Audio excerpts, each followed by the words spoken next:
Hello दोस्तों, मेरे YouTube channel पर आपका स्वागत है। तो चलिए कहानी शुरू करते हैं। कहानी अच्छी लगी तो प्लीज़ चैनल को लाइक सब्सक्राइब शेयर जरूर। महक के जवाब पर सभी लोग उसकी तरफ देखने लगते हैं और विप्लव कहता है, डोंट वरी भाभी, मैं हूँ ना, मैं भी आपकी मदद करूँगा। वैशाली विप्लव का साथ देते हुए बोली, हम भी आपकी मदद करेंगे। अमृत और शोभित भी बोले, हम भी मदद करेंगे। विकल्प पोछा और झाड़ू लाकर बोला, चलो जल्दी से काम पर लगते हैं। मैं बाहर से खाना ऑर्डर किया है, काम के होने तक खाना भी आ गया।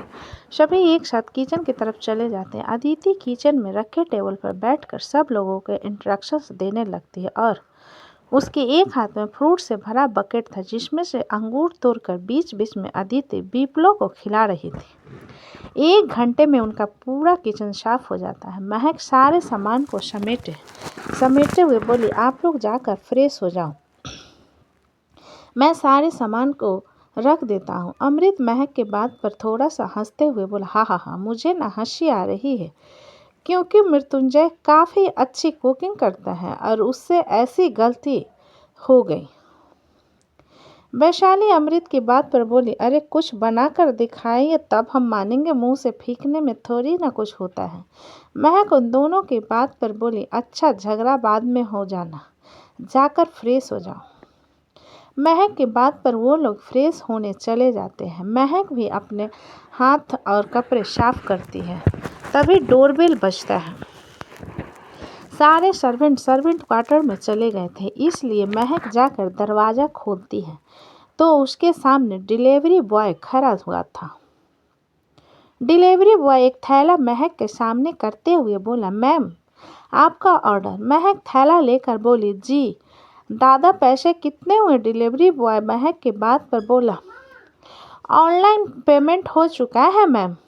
महक अपना सिर हिलाती है तो डिलीवरी बॉय वहाँ से चला जाता है। महक उस थैली को देकर किचन में जाती है और उसमें जो कुछ भी था सब कुछ प्लेट में सर्व कर डाइनिंग टेबल पर ले आती है। घर के बड़े कमरे में जाकर सो चुके थे। तभी बाकी सब लोग भी फ्रेश होकर नीचे आ जाते हैं। महक सब लोगों को एक एक प्लेट देते हुए बोली, झगड़ा कोई नहीं करेगा, सब लोगों के लिए मैंने बराबर बांटा है। महक की बात पर सभी लोग एक एक प्लेट लेकर बैठ जाते हैं। महक एक प्लेट साइड में रख देती है जिसे देखकर वैशाली कहती है, ये प्लेट किसके लिए है?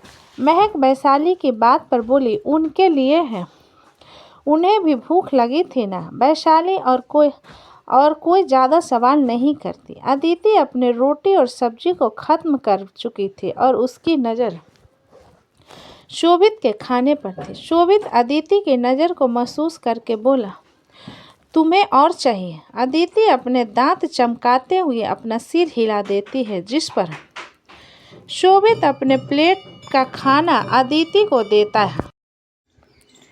अनमोल ऊपर कॉरिडोर में खड़ा उन सब लोगों को देख रहा था। वो अपने कमरे की तरफ जाते हुए बोला, स्वीट कॉमेडियन फैमिली। इतना कहकर अनमोल अपने कमरे में चला जाता है। सभी लोग खाना खत्म करते हैं और शोभित अदिति विप्लव जाकर सारे प्लेट वॉश करने में लग जाते हैं। महक प्लेट को उठाकर अपने कमरे की तरफ चल देती है। वैशाली उबासी लेते हुए आकर बिस्तर पर गिर जाती है जिस पर अमृत कहता है, अब तुम्हें नींद नहीं आ रही है? वैशाली अमृत को देखते हुए बोली, हमको नींद तो बहुत आ रही है लेकिन हमें मसाज चाहिए। अमृत अपना टी शर्ट निकाल कर बोला, तुम्हें मेरा मसाज करना चाहिए। वैशाली अपनी नज़रें उठाकर अमृत को देखने लगती है और उसके गाल लाल हो जाते हैं। अमृत बिस्तर पर आकर बोला, टकटकी लगाकर क्या देख रही हो? कभी देखा नहीं है मुझे? वैशाली अमृत को ठीक से देखते हुए बोली, हमको ऐसा लग रहा है जैसे तुम्हारा वजन बढ़ा है। अमृत वैशाली की बात पर बोला, अच्छा इतने अच्छे से नोटिस किया था मुझे? वैशाली अमृत की बात पर बोली, हम मजाक नहीं कर रहे हैं, तुम्हारा वजन बढ़ा है। अमृत वैशाली के ऊपर आकर बोला, हाँ तो क्या हो गया? अगर मेरा वजन बढ़ गया तो मैं अभी भी उतना ही खूबसूरत हूँ। वैशाली एक अपनी एक आईब्रो ऊपर करके बोली, ऐसा लग रहा है जैसे तुम मसाज नहीं एक्सरसाइज करना चाहते हो। अमृत वैशाली के दोनों हाथों को पकड़कर तकिए पर प्रेस कर उसके होठों पर किस करके बोला, बिल्कुल सही समझ रही हो तुम। वैशाली अपना चेहरा इधर उधर करते हुए बोली, इस तरीके से देखना बंद करो, हमको शर्म आ रही है। अमृत मुस्कुराते हुए वैशाली के दुपट्टे को निकालकर बिस्तर के बगल में फेंक देता है और वैशाली को किस करना शुरू कर देता है। मृत्युंजय का कमरा। महक जब कमरे में पहुंचती है तो देखती है मृत्युंजय काम में डूबा हुआ था। उसके चेहरे पर सीरियसनेस साफ नजर आ रही थी। महक कमरे का दरवाज़ा अंदर से बंद कर कॉफ़ी टेबल पर खाने का प्लेट रखते हुए बोली, आपको भूख नहीं लगी? महक की आवाज़ सुनकर मृत्युंजय अपना सर उठा उसकी तरफ देखते हुए बोला, सब लोगों की बातों से मेरा पेट भर गया है। महक मृत्युंजय के बगल में बैठते हुए बोली, सभी बस मजाक कर रहे थे, आपको सीरियस लेने के लिए किसने कहा? चलिए रात काफ़ी हो गई है, खाली पेट नहीं सोते, खा लीजिए खाना। मृत्युंजय तिरछी नज़र खाने की प्लेट पर डालता है जिसमें खाना काफ़ी यम्मी नज़र आ रहा था। मृत्युंजय प्लेट से नज़रें हटाकर बोला, मेरा कल प्रेजेंटेशन है, मुझे ज़रूरी प्रेजेंटेशन बनाना है। महक मृत्युंजय को घूरते हुए बोली, इसका मतलब आप खाना नहीं खाओगे और मुझे खाने का अपमान करना नहीं पसंद, तो क्या मैं खा लूँ? तभी मृत्युंजय के पेट से गड़गड़ाने की आवाज़ आती है। मृत्युंजय अपने पेट को कर लेता है जिस पर महक खाने का प्लेट उठा निवाला बनाकर मृत्युंजय की तरफ बढ़ाकर बोली, मुंह खोलिए। मृत्युंजय 2 मिनट महक को देखने के बाद मुंह खोलता है तो महक मृत्युंजय को खाना खिलाने लगती है और मृत्युंजय अपना प्रेजेंटेशन कंप्लीट करने लगता है। पूरा खाना खत्म होने के बाद महक अपने हाथ को साफ कर प्लेट रखने नीचे चली जाती है और वापस आती है तो देखते हैं मृत्युंजय बिस्तर पर बैठा हुआ था। महक टाइम की तरफ देखती है जिसमें रात के 2 बज रहे थे। वो एक आह भरती और जाकर बिस्तर पर बैठ जाती है। मृत्युंजय महक को अपनी तरफ खींचकर अपने एक हाथ को तकिया बनाकर उसके सिर को अपने हाथ पर रख लेता है और उसके सिर को धीरे धीरे थपथपाने लगता है। महक अपना पैर और एक हाथ मृत्युंजय के ऊपर रखकर अपनी आंखें बंद कर लेती है। मृत्युंजय भी महक के गाल पर किस करते हुए उसे कसकर गले लगा सो जाता है। इधर इंदिरा गांधी यूनिवर्सिटी में विप्लव, अदिति और रिया एक साथ कॉलेज आते हैं। तभी उनके बगल में शौर्य की गाड़ी आकर रुकती है और सुधांशु भी आ जाता है। शौर्य गाड़ी से बाहर आता है और सुधांशु को देखकर तिरछा मुस्कुरा देता है। सुधांशु को समझ नहीं आता कि वो ऐसा क्यों कर रहा है, लेकिन वो उसे इग्नोर कर देता है। विप्लव सुधांशु की तरफ देखते हुए बोला, तुम्हें हमारे साथ कल कर्नाटक चलना चाहिए था, बहुत मज़ा आया। सुधांशु विप्लव की बात पर बोला, मैं क्लास को ड्रॉप नहीं कर सकता वरना मेरे स्टूडेंट पर प्रभाव पड़ता है। शौर्य खुद को इग्नोर होता हुआ देखकर सुधांशु से बोला, हे सुधांशु अवस्थी। शौर्य की आवाज़ देने पर सुधांशु पलट कर उसे देखते हुए बोला, क्या हुआ? शौर्य तिरछी मुस्कान के साथ बोला, एक बात बताओ, कैसा लगता है जब हम किसी से प्यार करें और वो किसी और की हो जाए तो? क्योंकि ऐसा मेरे साथ हो रहा है। सुधांशु शौर्य की बात पर बोला, ये तुम्हारे दिल पर है कि तुम अपने प्यार की खुशी देखना चाहते हो या फिर अपनी जिद। शौर्य के चेहरे से मुस्कान गायब हो जाती है और वो सुधांशु को घूरते हुए कहता है, मैंने तुम्हें कई बार कहा है ना, नित्या से दूर रहना, उससे दोस्ती भी मत करो, बिकॉज आई लाइक हर। सुधांशु बोरियत में बोला, यार अगर तू उसे पसंद करता है तो जाकर कह उससे, मुझे क्यों बता रहा है? शौर्य गुस्से से बोला, क्योंकि तुम अपनी बंदी के चले जाने के बाद मेरी बंदी पर डोरे डाल रहे हो। सुधांशु कंफ्यूज वाला चेहरा बनाकर बोला, क्या कहा तुमने? मैं डोरे डाल रहा हूँ? रियली?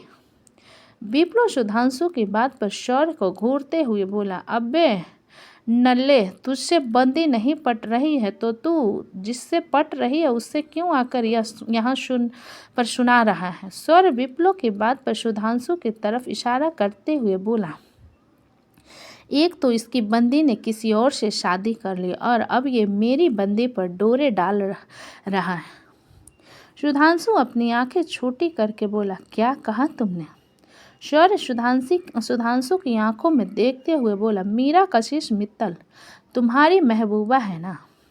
सुधांशु कुछ कहता उससे पहले ही विप्लो एक जोरदार घुस्सा शौर्य के मुंह पर जड़ते हुए गुस्से से बोला, हरामी, तेरी हिम्मत कैसे हुई मेरी बहन के बारे में ऐसी बात कहने की? शौर्य गुस्से में विप्लो को घूरते हुए बोला, क्या गलत कहा मैंने? और तेरी हिम्मत कैसे हुई मुझे घूंसा मारने की? इतना कहकर शौर्य भी आकर विप्लो को मारने लगता है और विप्लो भी उसे मारने लगता है। उन दोनों को झगड़ा होता हुआ देखकर रिया और आदित्य परेशान हो जाते हैं। सुधांशु उन्हें छुड़ाने की कोशिश करता है लेकिन वो दोनों एक दूसरे को बुरी तरीके से मार रहे थे। आदित्य अपने मिल्टन सैरो पानी बोतल को उठाकर शौर्य के सिर पर मारती है जिससे सर वहीं बेहोश हो जाता है। अचानक आदित्य के ऐसा करने पर सभी लोग हैरान हो जाते हैं। विप्लो हैरानी से आदित्य को देखते हुए बोला, बनी, ये क्या किया यार तूने? आदित्य छोटा सा मुंह बनाकर बोली, ये तुम्हें मार रहा था ना, इसलिए मैंने मार दिया। अब इसे उठाओ और डिस्पेंसरी लेकर जाओ। चलो। विप्लो हैरान होते हुए बोला, डिस्पेंसरी? हम क्यों लेकर जाएं? सुधांशु विप्लो को घूरते हुए बोला, क्योंकि तुमने पहले उसे मारा था। बात से भी बात सुधारी जा सकती थी ना। अब तुम ही उठाकर इसे लेकर चलो डिस्पेंसरी। विप्लो अपने कंधे उचकाते हुए बोला, इसने मेरी बहन के बारे में गलत कहा, मुझे तो और बुरी तरीके से मारना चाहिए इसे।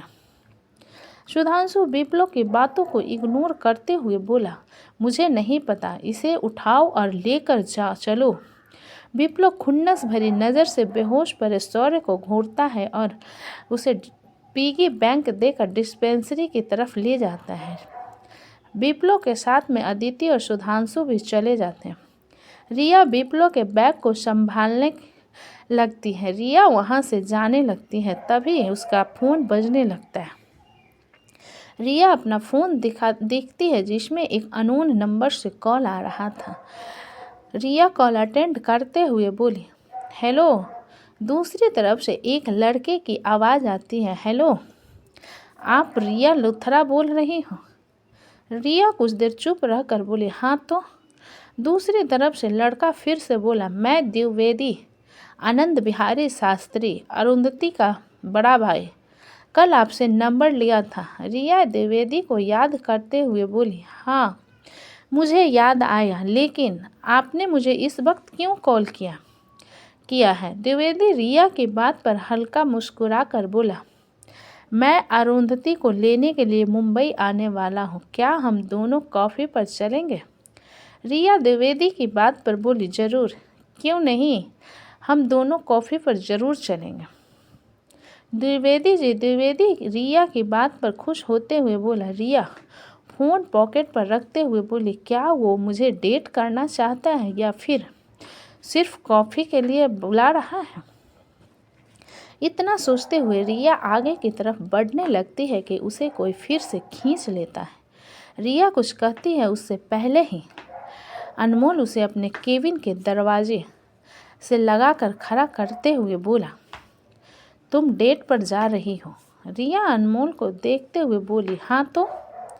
अनमोल रिया को हल्का सा पास आकर बोला, मुझे किस करके तुम किसी और के साथ डेट पर जा रही हो? रिया अनमोल के सीने पर हाथ रखते हुए बोली, जरा अपने इमोशंस को अपने सीने पर रखो और हम दोनों ने कब किया? वो सिर्फ एक एक्सीडेंट था। तो दोस्तों कहानी कैसी लगी मुझे कमेंट में लिखें। अच्छी लगी हो तो प्लीज़ चैनल को लाइक करें, सब्सक्राइब करें एंड शेयर करें। कहानी को पूरा सुनने के लिए धन्यवाद।